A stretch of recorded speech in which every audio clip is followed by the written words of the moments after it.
আমি তো সংসারটা মনোযোগ দিয়ে করতেইছি আল্লাহ, আমার বউ থাকে না কেন, হুটহাট করে বউ জায়গা। আরে ম্যাডাম রে, কি করলে, কি করলেন? বাড়িতে বসে মন খারাপ করার কিছু নাই। শোনো, তোমার একটা কথা কই। জি বলো। সংসারের মধ্যে যেরকম সুখ শান্তি থাকবো, এরকম একটু কার্য ঝগড়া অশান্তি থাকতেই পারে। আমি আমার বোনের একদম তোতা পাখির মতো বুঝাই। জি। মাথা আরে না না না না না না না না। দাও, মিষ্টি লেগে দাও। আরে মেয়ে, তুমি বাপ হইবা, তোমার বউ প্রেগনেন্ট। আপনার বোনের লোক তো আমার বাসর ঘর হয় না। ওই মেয়ে আন্তাজি কথা কইও না। এই বাচ্চা আমার না, এই বাচ্চার বাবা আমি না। ফাইদা পেয়েছো?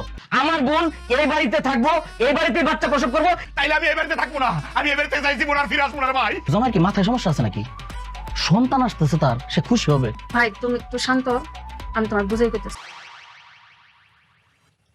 সামায়ও দৌড় মারলো, এখন আমার বোনও দৌড় মারলো। আরে সব